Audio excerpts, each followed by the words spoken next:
Greetings, proactive parents. Welcome to today's episode of the Proactive Parent Podcast, where we are preparing the next generation by learning from each other. Because it's true what they say, it takes a village.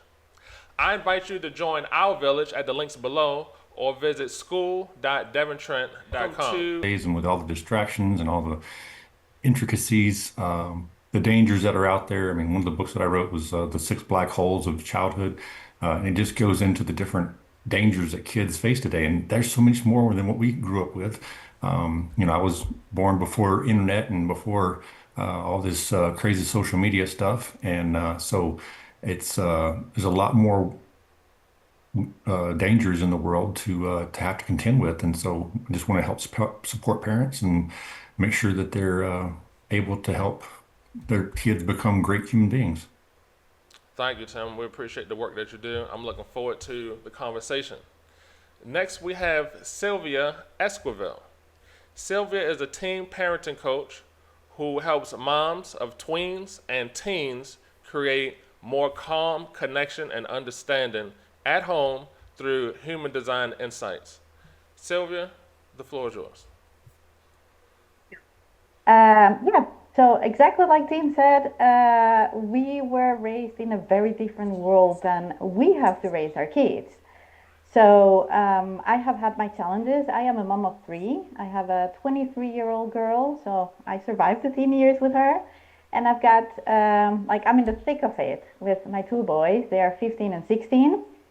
So not only they are very different in being boys and girls, but also my girl was just starting with the technology and stuff. These boys, it's like they just know how everything works, and all the dangers that come with it, all the inputs, all the urgency of having to be constantly online, constantly on anything. So that's what motivated me to try to understand what each of them really needed, because they're all different. And that's when I found human design, and it has been a game changer. And that's what I share with other moms, mainly tweens and teens, because that's where I'm at. So yeah, I think in this conversation you will hear a bit more about our works as well. Terrific. But my goal is indeed, like Tim, to create better to make teens that are happier, so they become better adults. Exactly. And that's what we're done. We want to be proactive. It's never too early to be proactive. We want to help our kids grow up to be thriving adults. So the topics of discussion are motivation, correction, and connection. What motivates kids? Different things motivate different kids differently. Tim, you have a framework that I really enjoy, the black holes.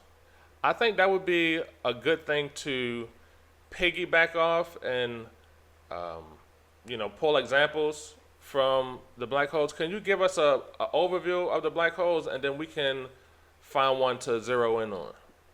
Yeah, sure. So the six black holes that I reference are internet dangers, drugs, alcohol, sex, felony behavior, and suicide. So those cover a wide gambit, and basically from the time that kids are, roughly 10 to 12 years old, they start having to contend with these issues. And one of the things that I talk about is just simply having a conversation with your kid before they get in the situation of a peer pressure situation around their friends or, whatever. And unfortunately, our friends can be a great source of influence and a great source of pride and that kind of thing. But there's also typically one of the kids that is struggling with different things and maybe a little more further down the road in the danger area of those things. So the internet dangers is the first one I lay out just because there's so many things in that encompass that area. The internet areas. Sylvia, do you have any input on what Tim just laid out? Yeah, I completely agree that indeed every child is different, and that was like something that he said. Then there may be a child that is ahead, or a child that is behind, a child that understands things differently than the other children, and then their behavior will be also different. So that is also something that comes with understanding human design, or actually learning about human design, allows you to understand what each child needs as a yeah, to from you as a parent, because they're all different. So what works with one, and I think if you're all parents, you know what works with one will backfire with the other one, and you're like, why? They're both my children. They live in the same house. We have the same rules, but Right. the children are different. So yeah. So do you have any stories that we can work with? Let's take a 10-year-old. What are some common? What have you seen that's been common issues with 10-year-olds and above? And what do you think motivated them to do such a thing? You got any stories we can work with? Who are you asking? Both. Okay, I'll start. Sure. So 10-year-old brain is obviously not developed enough to make wise decisions just yet, and they're just starting to try and exert their own willpower over their decisions. So, you know, one of the things, like I mentioned, we started about that age where we would ask them questions about, okay, if you find yourself in this situation at a party and there's alcohol, the kids are they're passing around a bottle of whatever, how would you want to respond? How would you want to react? Do you want to partake in that stuff? Do you want to, get to where you're known for doing things like that? Not necessarily a story, but just how do you interact and how do you think about that before they get in that situation? Because, we don't want the first time for them to have that situation cross their mind is when they're in the heat of the moment around a bunch of folks that are trying to influence them to do one thing or another. So, just having that conversation with them beforehand and allowing them to be like, okay, I don't think I want to do that, or I would, or what, maybe I'll try to do a best to not, or whatever, right? So, and so, yeah, it's just having those conversations early, often and early. Often and early, having those conversations early. We kind of talked about the other day how important connection is. Before you have correction, you have connection, and you build those connections by having these conversations early. I had a mom tell me how when she was a child, her mom was emotional and verbally abusive, and this mom, she didn't feel comfortable going to go talk to her mom. There wasn't a close connection. So she went out and dealt more with her friends. She felt more comfortable talking to her friends and outsiders. So, like you said, Tim, I think it's very important to have conversations, deep conversations, and to listen, to ask the questions and listen to the answers, and not constantly be, preaching. But yeah, how important is that? Is to have the connection so the kids don't look for connection elsewhere. What are your thoughts about that, Go Sylvia ahead, and Sylvia. Tim? Yeah, I can completely agree, and I think it's also a generational thing, right? Like we are the generation of parents that are starting to really want to connect with the children. I was very lucky, and I had a mom that really connected with me, but that was not the norm. My friends couldn't also speak a lot with the parents and stuff, and now we are kind of changing it. And then it is absolutely crucial that you show your child that your child can come to you no matter what, not only for good stories, but also when they mess up, when they make a mistake, when they feel that something is happening that is putting someone else or themselves in danger. Because if they come to you with something wrong and you start to scold them, then they will be like, yeah, I'm not coming to you anymore with this because I Exactly. don't want this crap. And it's tough. I have to admit, it's really tough because as a parent, you also want to like immediately react. But that is like something that is very important for me to teach the parents about their kids' human design. Also, like what kind of support they need to feel safe to come to them. Because there's one little very simple thing, like depending on their human design. Some kids, if you start asking them questions, like yes, no questions, they will just feel like enclosed in something, like you're being Like you're Interrogated. interrogating. Yeah. Interrogated, exactly, that's the word. Thank you. So they will feel interrogated, they will shut down, and they will be like, no more.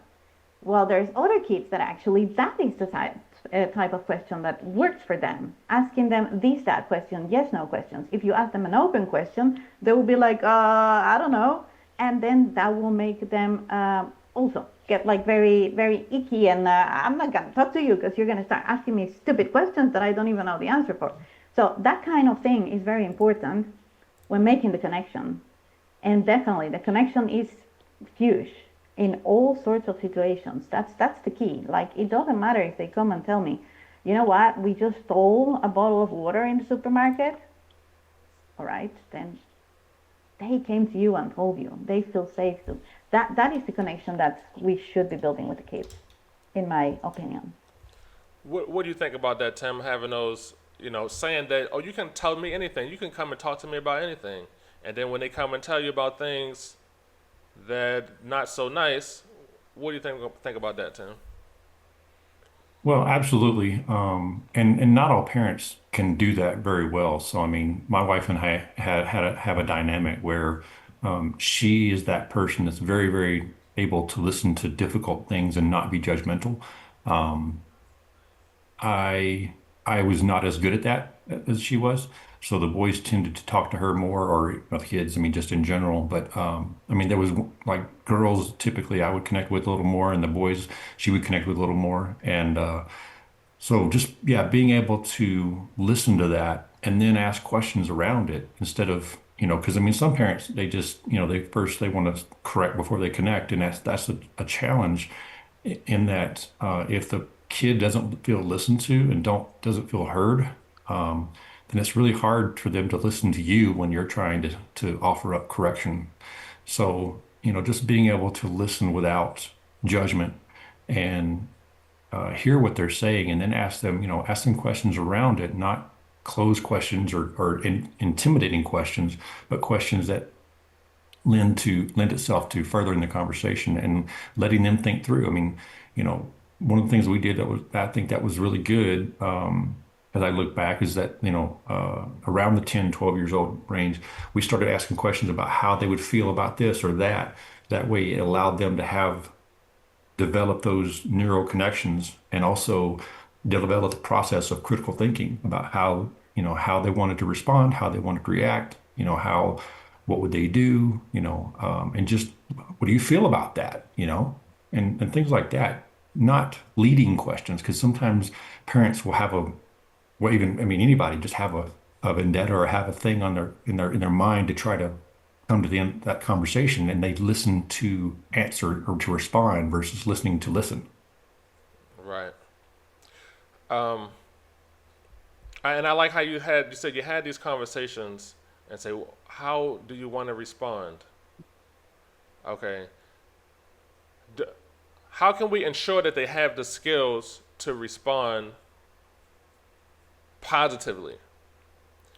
Let's talk about skills, because you can't punish a child who for not having the skills to do the right thing.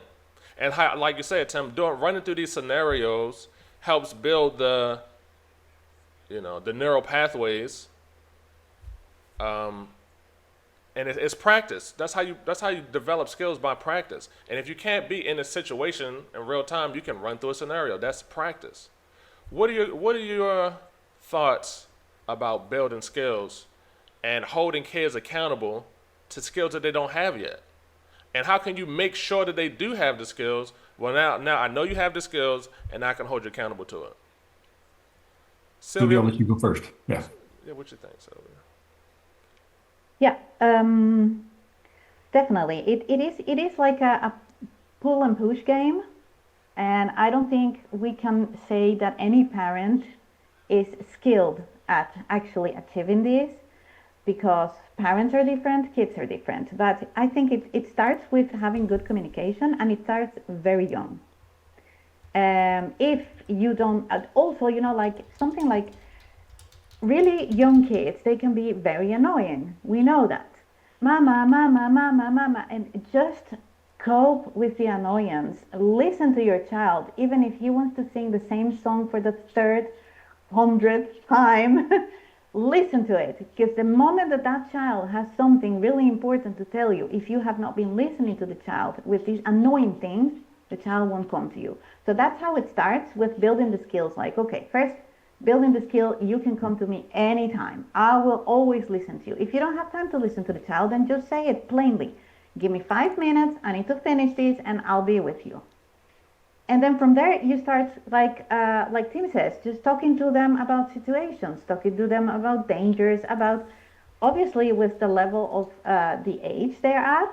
And obviously you're not going to start talking about alcohol with a 3-year-old or a 5-year-old unless they see alcohol a lot at home. Then I would definitely talk about it. Just, put the idea out there, but slowly talking about the dangers at the level so that they get used to that it's normal conversation. Because if they also find it that it's not a normal conversation, if they find it something weird, then they will not come to you. And then that's when things start going wrong. They go to the friends advise them wrongly, and they go, and then at the end you have a child living at home that you have no idea what kind of child it is, because you see one face and outside is another face. So I think that's how you kind of start building the skills. Yeah. And then I think it's also like winging it as a parent. We have to admit it. This is something that we are all trying with every kid. We try our best, and one thing will backfire, the other one will work. So just get a feeling of it. Yeah, what do you think, Tim? Yeah, so definitely trial and error is going to be part of it with any parent, and that's one of the things we want to stress is that it's not about being a perfect parent. It's about being a present parent. And if you're present with your kid and you allow time to, even if you're busy in the moment, and you have to, like Sylvia said, delay the moment for a few minutes or even for a little bit longer, but just making sure that they feel like they're being made time for. Because one of the challenges is if you're a kid and you come to your parent and they constantly respond in a manner of "you're bothering me," and that's the way you respond, then that child will not come to you. That child will not come to you for the good stuff or the bad stuff. And so, part of this is building the repetitions in, taking the time, being present. And we're in a whole new world because I don't know about you guys, but a lot of my parents growing up, my dad was a World War II kid, and he was very hard about things. We didn't talk about our feelings. We didn't talk about this. We didn't talk about that. So I've been able to correct it over the years with my kids and just make sure that they do feel heard and that they know that they're being listened to. Because things change in parenting, but then it stays the same too. So like I said, the biggest thing is really just making time and not putting the pressure on yourself to think you have to be a perfect parent, because there's no such thing. We're gonna mess it up. I've still messed stuff up. I respond wrong, or I start the conversation wrong, or whatever. I'm not perfect, and none of us up here are. And so it's just a matter of making time, being present, being willing to listen is a huge part of this. Is being willing to listen when they come to you about the good and the bad. So, how do you build in those repetitions and those skills? Like I said, putting the kids in the situation in their mind, just to start opening that pathway up and being able to figure out, how they want to respond.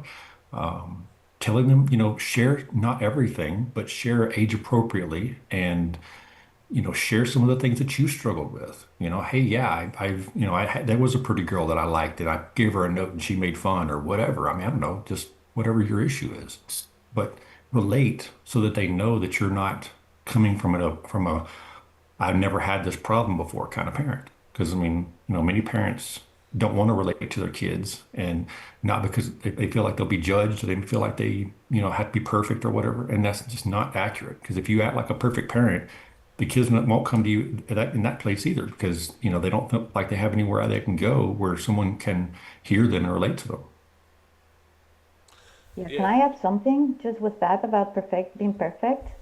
I think sure. that's a really, really big thing from the kids nowadays that we didn't have back in the time. We had to be good enough, but now it's like with the social media, the filters, all that stuff, AI. It's like the kids feel they have to be perfect, and nothing is perfect enough.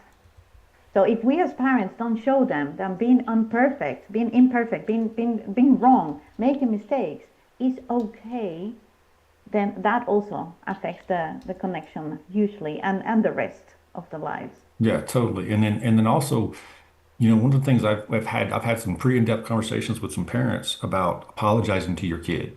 If you can't apologize to your kid when you screw up and let them see that messing up is part of the game and being willing to learn is part of the game, then you got it wrong. You got it wrong in your head there on that one piece because you got to be able to apologize to your kid when you get it wrong, and that's huge for them. That makes you even more powerful to them because it's like mom and dad still get it wrong, they still mess up, and they still are working at it. Honestly, that's the biggest thing parents have to show to their kids is that they don't have all the perfect answers and that they are still working on it. Absolutely. Yeah. Yeah, I like what you said. You don't have all the perfect answers. You don't have all the answers. So how can you get the answers? What do you think? How important is it to have a village, to have a community where you can go get answers when you don't have the answers? Especially when you talk about age appropriate lessons or knowing what to expect. I have a mom, she has a 3-year-old and a 1-year-old. That means this mom only has 3 years of experience. She doesn't know what to expect when a child is 10 or when a child is 15. How can she know what to expect? What do you think is what? Okay, it's a mixture, it's a balance. Because some people will say, oh, you just got to go through trial and error. You got to figure it out. Once they get 12, now you figure it out when they're 12. I think proactive parents would do the wise thing to learn from others. This is not the first rodeo. Humans have not changed that much. I mean, a child who behaves one way at 10, if I have a child who's 3 years old, I'm going to talk to another parent who's further down the road, who can tell me what to expect. What did you go through? And maybe I can learn and relate. I can learn the lessons that you learned the hard way. I don't have to go through the trial and error. What do you think about this idea of learning from each other, from the community, versus just going through trial and error? What do you think about that?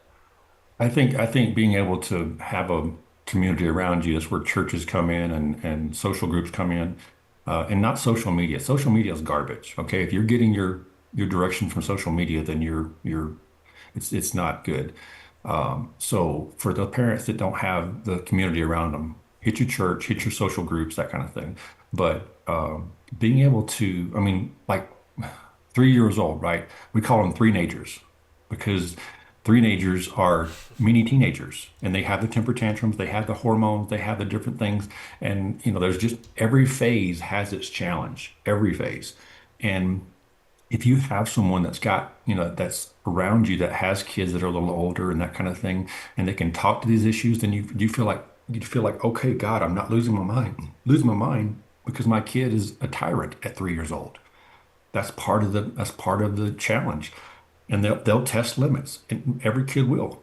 A huge thing about having boundaries is, and you can teach them from very young, but having those boundaries and having routines, what I've found is in probably 75% of the cases, that'll get rid of a lot of the arguments around different things. Like my kids, if I were to have a young kid now come into our home, they wouldn't be allowed to have a phone until they're like 14, 15. Okay. And that's harsh, but and everybody's got to have a phone, all this kind of crap. No, because like right now, I've got a family that I work with.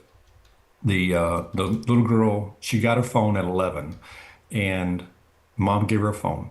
She started going on social media and all this kind of stuff, and she had a friend that was having suicidal ideations.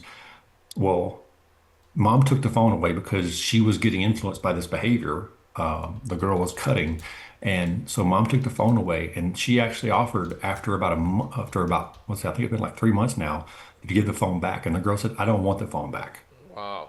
And 12 years old, she says, "I don't want the phone back." And she's like, it causes too much anxiety, it causes this, it causes that. I don't want it. So that's huge for that kid to realize that. But just understanding that at that age, they're not ready to have a phone. Okay. I mean, if you want to get them a phone, get them a dumb phone or get them a, there's rapid radio walkie-talkie things that you can talk to your kid whenever you need to talk to them. And there's, stuff like that. But just being able to set these boundaries and set these routines will get rid of 75% of the arguments around different problems. And, and one of the things that I've learned the hard way, because my mom wanted to be my friend growing up.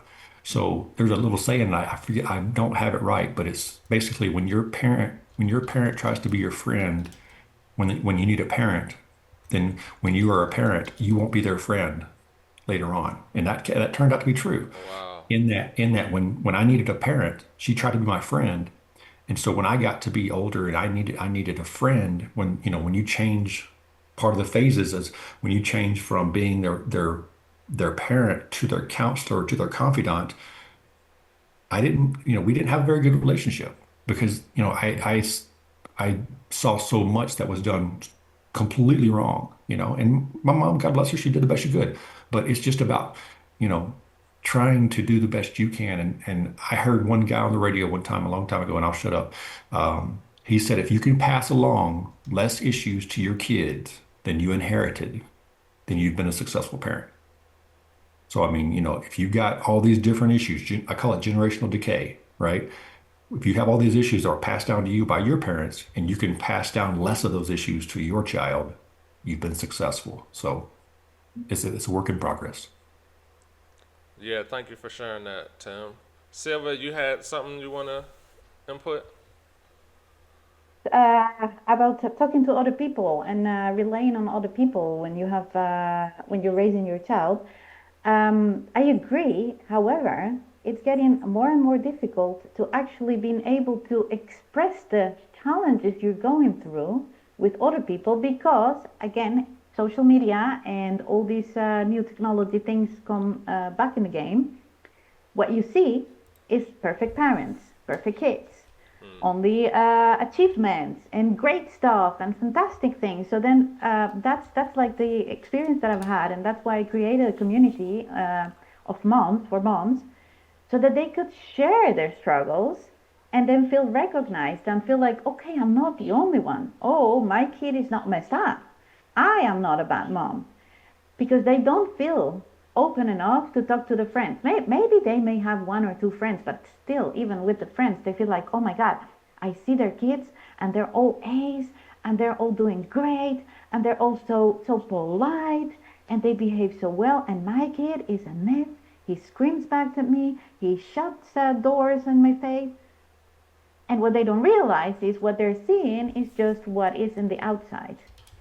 And that's why they don't feel comfortable enough with saying, oh, but my kid just slams the door in my face. My kid tells me that he hates me.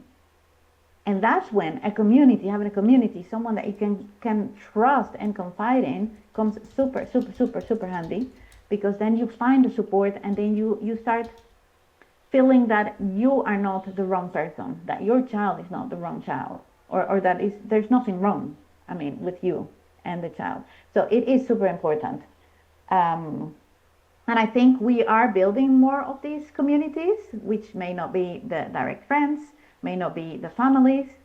So I think that's where you two guys, may come in very strongly to give this sort of support and these sort of spaces to the parents so that they can find other parents they can become friends with. It's a different type of friendship, but yeah, unfortunately, they don't feel comfortable enough to share the struggles with other people because they think they're messing up, which is wrong.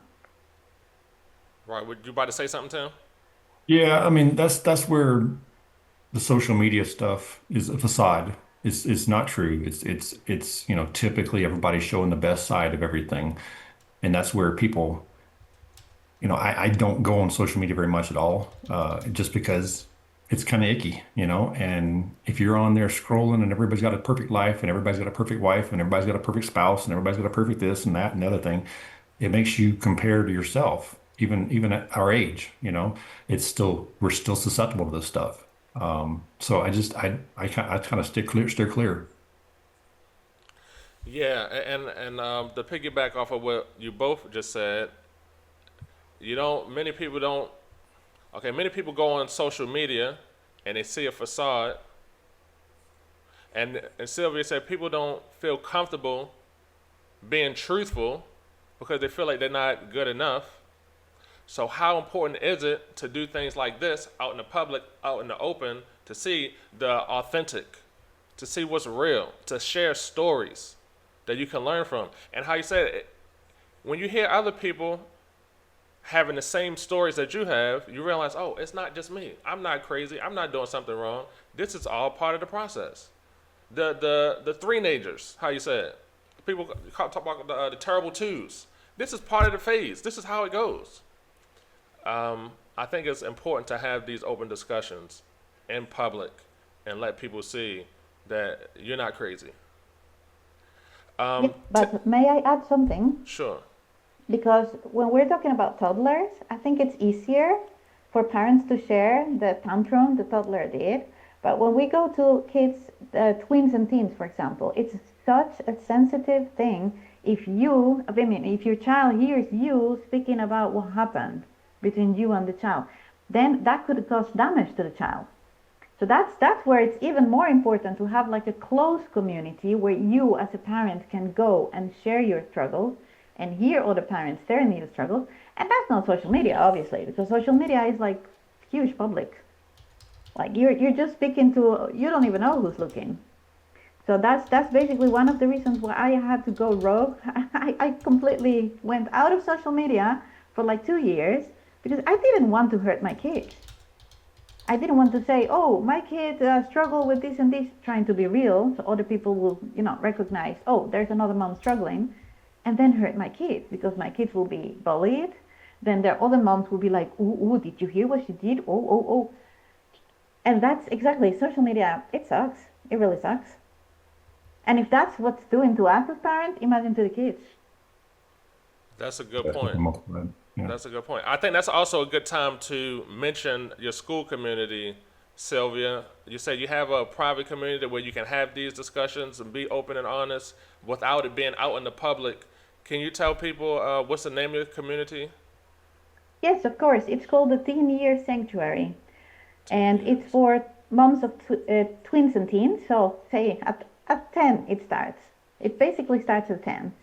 And yeah, that's for moms. It's a paid community. I don't want to make it free because I want that the people that are inside are committed to keeping it between themselves. Mm-hmm. If I make it free, then there's people coming and going, and then I kind of break that, trust link. But it's very accessible, and the moms there, they just come and they just share the struggles. Like really, the other day there was a mom sharing a really raw, sensitive and quite delicate struggle, and all the support that she got from the other moms, she was like, oh my God, like I didn't even know. I thought I was wrong. Everything was wrong with me. No, darling, there's nothing wrong with you. You're just a mom of teens. That's it. Another one. So yeah, it's if anybody wants to check it out, there is a 7-day trial. So you can just take a peek inside. And there's enough resources to understand yourself and your teen. And yeah, feel free to check it out. The Teen Year Sanctuary. I'm guessing you will put a link or something. Yeah, I have a link down below. Also to your reset. You have a 5-day reset? Yeah, as a freebie, as a gift, I have a 5-day gentle reset for the moms, because we moms give until we're depleted, and we still keep on giving. And I created this 5-day reset to just give yourselves a little bit of time, just like 5 minutes a day, that will bring you some peace and recharge your energy so that you can continue giving to your children. So that's, you can also share the link for, it's just completely free. It's just 5 emails. It comes to your email. If you don't want to stay subscribed after that, just unsubscribe. I don't care. I just want to give these to the moms because I know they need it. I needed it. That's why I created it. Terrific. Thank you, Sylvia. And yes, somebody left in the comments, Lil Lark left in the comments for the link. I'll put the link in the description to this resource. Tim, also, you have a school community. Would you mind sharing a few words about that? Yeah, so it's called Parenting Support School. And basically, the school is SKOOL, the social media site that's not social media. It's more like a meeting of friends. But anyway, Parenting Support School, it is a free group. I'm playing with different venues and, paid versus not paid and that kind of thing. We've got a couple hundred members, been going for 8 months or so. And yeah, it's just a place where you can come in and talk and share your challenges and, get input from other parents because I've got parents of teens, I've got parents of toddlers, so we've got a wide spectrum there. Um, I've worked with all parents of all sizes and shapes, but the ones I typically tend to focus in on are 10 to 18. I've got two foster girls in my home right now that are 19 and 20. So we tend to help the older teens that are not going home to help them launch into life. That's kind of what our focus is on right now. But yeah, it's just a supportive group. Come in, talk, and if you have sensitive issues you don't want to share with the community, you can simply DM me if you want to talk. And I've got paid and one-on-one tiers that are available also if someone needs intensive help. So no problem at all. Thank you, Tim. And I'm putting Tim's. It's in the comments. It's in the chat now. The links. Um, we got about 20 more minutes. I want to touch on this idea of preparing kids for adulthood. We talked earlier about skills. I look at life like a game, and you need skills to win the game. What skills do kids need to have as they grow as adults if they want to win this game of life? If they want to be thriving adults, what skills are required? And how can we make sure that we are letting them practice these skills proactively while the risk is small? Let them make a $5 mistake now before it becomes a $50,000 mistake later. Let's be proactive. What do you guys think about this idea of skills needed for adulthood? Go ahead, Sylvia. Yep, definitely. The first one that I can think of is independence. They need to learn, and that's something that I suggest that they start learning it quite young, so even before 10. Independence in the sense of I can do my own things. I don't always need my mom to do everything for me. Like prepare your own lunch. I don't know. Like here in the Netherlands, the kids, what they take for lunch for school is just bread, just like sandwiches. That's it. There's no warm food at school. So let the kid smear the butter on the bread. Let the kid put the whatever thing you have to put the other bread on top, put it in a bag, put it in your lunchbox. Let the kid do it. I know moms that they go like this even into high school. They do the lunch for the kids. I'm like, you're creating an incompetent future Right. adult because they won't know like, ooh, I don't know, I can't. Um, so that's the first thing, independence. Like start small, but start giving them tasks, things, responsibilities. Then by being independent, they also learn to be responsible. That's something they need to learn before they become a successful adult. It's not like, oh yeah, well, yeah, someone else will do it. No, there's plenty of people that will do the stuff. No, if it's your responsibility and you don't do it, then the mistake is on you, not on the other people that didn't look at. What else can I think of as a skill? To be kind enough to think about others. Like think about what I'm doing, what will be the consequences for other people. If that is going to hurt or damage in any way someone else, think about it. It's not just you, it's not being selfish. There's a lot of people around you, even if you don't know them. Like basically just like something like going on the bus and pushing someone because you want to go first. What is that going to cost the person you push? They will lose a seat. Then maybe they will feel like, oh, I am nobody. All this stuff, they need to also think about their environment, who's around, who will be impacted. That's the ones I think now. So I'm going to give it to Tim. That's No great. worries. That's great. What do you think, Tim? So I'm going to piggyback a little bit on what Sylvia said about setting up, having your kid be independent. So, maybe when they're earlier on in kindergarten or even middle school, the routines and boundaries that you set up will help them to be able to facilitate having those thought processes and those different things that they get responsible for. So, maybe early on, their responsibility for getting ready for bed that night is to pull out the clothes for the next day, or put their shoes in a certain place so they're not running around looking for them like a mad person in the morning.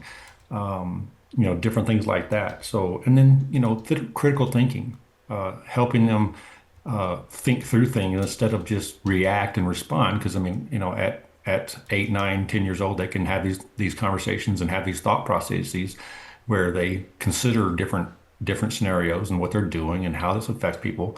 And then decision making, just being able to decide, what do you want to wear for school tomorrow? So let's pick it out and have that conversation the night before, so that they're responsible for that and they pull the clothes out. Just different things like that. So I mean, there's all kind of things we can do as parents, and kids love to help. I mean, they want to help 9 times out of 10. So if you let them help, it just builds those skills. I mean, like our kids, we had a 2-year-old that came over, and we had her for 4 years, and she loved helping in the kitchen. So we let her cook with us every night. We read her books every night. We just did everything we could to let her develop these different decision-making processes and these different thought processes and such. And I mean, we're still involved with her. We don't have her anymore, but she's an avid reader. She's actually a published author. At 10 years old, she was a published author, Okay. which is insane to me. And then she loves to cook and bake. So, all these things that we did with her when we had her have developed into lifelong passions that she loves.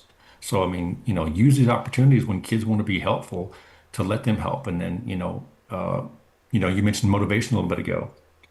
One of the things that we did is with our kids, even early on, was that they have chores they have to do because they live in the house and they're responsible for being part of the family. And then they had chores that they could make money with, or I paid for grades. So to me, I was like, well, your job is to get good grades and be a good person at school, and so you get paid for grades. And we did that throughout earlier elementary and all the way up into high school. And by the time they got through high school, they didn't need the money. They did it because it was built into them. The disciplines were built in. The processes of thinking through how I want to respond, how I want to be, was already ingrained in their person. So I mean, there's just so many little things that you can do as a parent to help them, motivate them, and help them be able to become that self-defining, self-driving person. Great. I love that. Sylvia, you said, and Tim, you also said about how letting kids be independent. I talked to a mom yesterday, and the idea of many times parents think that they're being helpful. I'm doing this because I care. I want to take care of my child. My parents didn't do this for me, so I want to do it for them. And you can overdo it where you're trying to help them too much, and you think that you're doing a good thing, but it ends up being a bad thing later on. Somebody talked to me the other day. She said how now she's 40 years old and trying to figure out how to do this stuff because my parents never showed me how to do it. They always did it for me. I never had time to build the resilience or build the skill. Now that I'm older and I'm on my own, now I'm finally figuring out how to do it. So I think it's important what you said to let them have independence and let them, guide them. I mean, you could show them the first time and then let them do it on their own. I know, mom. Even her child is 8 years old, 9 years old. She still put the cup, the straw in his sippy cup, and I'm like, let the boy put his own straw in there. And but I know parents are carrying it. They're just trying to be helpful, but you gotta have balance. You gotta have balance with that. We have about Yeah. 13. What you gonna say, Sylvia? Yeah, I wanted to also add that a lot of moms what I hear is also they think like, yeah, but when I do it, it's done better and quicker. And that is something that I myself struggle with it, but I know that it's important to let your child do it in their own way, unless it's completely wrong and it's, going to put something or someone in danger, but just let them do it in their way. Because that's how they learn. Only by doing it over and over and over, they will find their way as well. And you have to, as parents, also accept maybe they don't fold the clothes the same way that I do, but they're folded and they're in the closet. Exactly. That's the goal, right? That's the end goal. They're Exactly. folded and in the closet. So to also have that openness as a parent and think like, yeah, sure, maybe you'll do it faster and better, but let them do it because tomorrow they're going to marry someone or be someone's partner, and then they will show that partner that they can also be helpful at home. So Right. that's, yeah, yeah. You can't, like you say, that you can't have a partner that's like, oh, I've never done the laundry, so I don't know how to do it. Right. Well, start learning, buddy. Yeah. That's not nice, right? So it's better when they're like, okay, hey, let me help you because I know how to do it. It's like, whoa, wow. And that also ties into something we almost talked about earlier about making sure that they have the skills and not assuming that they know it. I saw a video. A dad was making fun. He was making fun of his son because his son didn't know how to pump the gas. And the son said, Dad, how am I supposed to know how to pump gas if you never showed me? And the dad had to sit back and think like, wow, if I never showed you how to pump gas, what else have I not showed you how to do? You can't assume that just because they old that you should know this by now. No, they shouldn't just know this by now. You have to teach them. Yeah, and that's another big thing about helping them find self sufficiency. And also, if you help them, if you let these kids develop things when they're younger, in elementary school and that kind of thing on up, by the time they get to be in high school, they're going to have an idea of what they like and what they don't like. Because, I mean, part of the human experiment is experiencing things and figuring out what you like and what you don't like. Because, I mean, there's lots of things I do not like to do and I don't want to do them. But I didn't know that until I went and did them for a little bit. And I'm like, oh, yeah, I don't like to do that. So I don't want to do that. Just like the experiences of the six black holes. Some kids are not going to know that what kind of things, alcohol or drugs or sex or felony situations or internet dangers or whatever. They're not going to know what that stuff is like until they have a small taste of it. And I'm not saying give alcohol or anything like that to your kids. That's not my thing. Hear me out. I'm simply saying that if you don't let them experience life, they won't know what they like and what they don't like. So you've got to let them, as much as you can, expose them to things, age appropriately, obviously, but let them experience things so they can figure out what they like and what they don't like. Because I mean, they need to figure out what, like for me, I'm a dad, so I always dated my girls, right? I took them on dates and I treated them like what a guy should treat them like. That way they know by the time when they start dating somebody and they find some jerk that's a butt nugget, they know not to let them in. Their bar is going to be set high, and they're not going to let this guy get near him because he's not the good guy. Right. You Yeah, gotta that's build super those skills. important. Practice. That goes back to practice and skills. Yeah, I, but that's also super important, like to give them that confidence. That's by letting them do things, letting them mess up, and letting them learn. Then you're also building up their confidence that they can say, "No, I don't like this," or they can say to someone, "No, I don't want to do that." They have the confidence. If they don't have confidence, they feel useless. Then they're like, "Oh no, I always have to say yes. I always have to agree with the other people." So that it's like it ties up with it, and it's super Totally. important as they're growing up, because they Absolutely. will get a lot of wrong things on their path, and they need to know they can say no. right. Yes. And being able to tell the parents no sometimes. Because like you said, Absolutely. if they can't tell you no, and if they always have to do what the authorities tell them to do, when another authority figure comes around, they just going to comply. I heard a video the other day. Some stranger told the little girl to come here, and the little girl, because this is an authority figure, she just went over and they kidnapped her. You got to be able to instill this resilience and, like you said earlier, critical thinking, and being able to say no. And that goes back to something you said earlier, Tim, about how your dad was a World War II dad who grew up in that era. Back in that time, you do what you're told, and you don't ask questions. You follow the system, you follow the process. But the world is different now. Following the system, following the process, we got robots to do that. If you want to be an adult, a thriving adult, you're going to need more skills besides following the system, following the process. You're going to have to develop critical thinking skills because a robot can follow the system. So we want to practice and instill this critical thinking now so that they can use it later. I have a tool.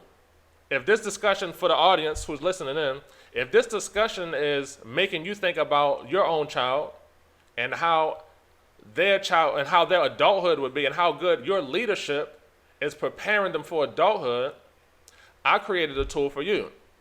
It's a self-assessment, takes about 3 minutes, to show you what you're already doing good and where you can make some improvements. You can find it in the links down below or go to proactive.devontrent.com and take the self-assessment. Guys, we got about 5 or 10 minutes left. Any closing remarks? Tim, Sylvia? Sylvia, you can go first.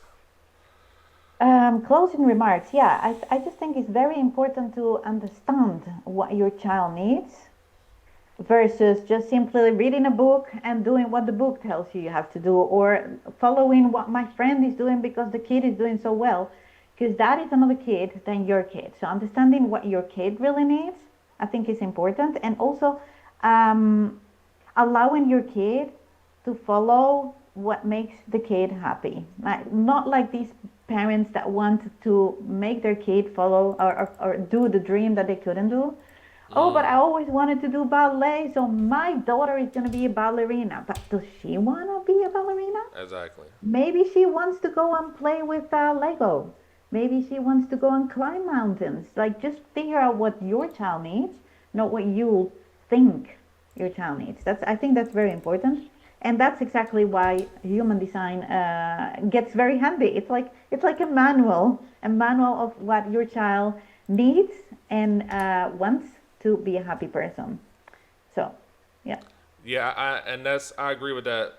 Many times parents try to live vicariously through their kids and want to relive the glory days, and the kid they're not interested in that.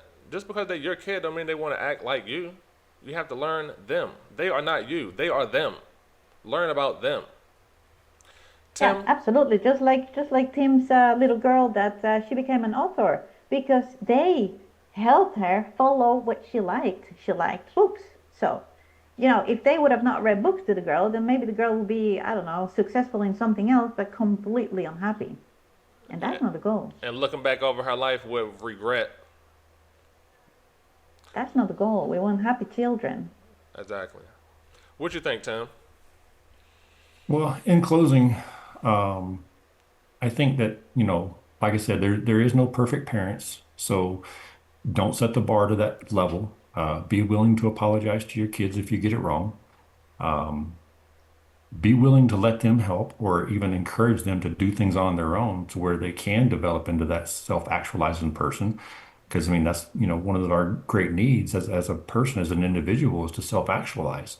So if they have that experience growing up that they were allowed to do or even encouraged to do different things, they're going to be able to see what they like, what they don't like. And that's one of the biggest gifts you can give your kid is allowing them to figure out who they are and what they want to be and what they want to do. And, part of this being a parent is it goes from, first you're providing everything for your child, then you got to help them start providing for themselves as far as, making decisions. And then you have to become a confidant and you take a step back a little bit and let them make more and more decisions. And the earlier you can start that, the better, because it gives them that confidence that they need to be able to be that self-actualized person. So it's a learning process and it's a growing process, and they need to see you growing just like they see themselves growing. And if they can see that mom and dad are growing, then and always willing to learn, then it's going to be a gift. Another gift that you can give them is that willingness to learn and be wrong and make mistakes. And that's one of the things that with my kids, I learned later on than I did earlier, but encouraging them to make mistakes with, around parameters. I mean, with around boundaries. So, but kids, they need boundaries in order to feel secure with their parents. So, these are all these things we have to do for them. But, many times we weren't given these things ourselves. Yeah. You said the gift that you can give them. That makes me think of the quote, I want to give my kids everything I didn't have. Instead of giving your kids everything you didn't have, teach them all the things you didn't know. Those are the things that they can use in their adulthood. The things, instead of a bunch of stuff, teach them skills, give them experiences, expose them to experiences that they can learn from. Devin, I totally agree with that, but at the same time, we want to make sure we give them the things we do have also. Because there's, Okay. like, I mean, I feel like that like part of the generation, the greatest generation here in America, that something they forgot to pass down was American values. So we got to give them the things that we do have and the things we didn't have. So I mean, it's a big bit to build a foot, but it's again, it's not about being perfect. It's just about being willing to learn and being willing to grow. Give them what we do have. Yes. So you figure out, you have a balance of both. Mhm. Get rid of the negative and increase the positive. Absolutely. Okay, this has been great. This has been great. I appreciate your time. I'm sure the audience has got some benefit from it. If you're watching it live, if you're watching the replay, leave a comment down below. Put your questions in the comments. What would you like us to talk about next time? What did you like most about this conversation? And how could we improve? How could we make the next episode better? Yes, Sylvia, Tim, I appreciate your time. Audience, I appreciate your time. And I'll talk to you soon. Thank you for having me Thank over. you. Have a great day. You too. Peace. Like that.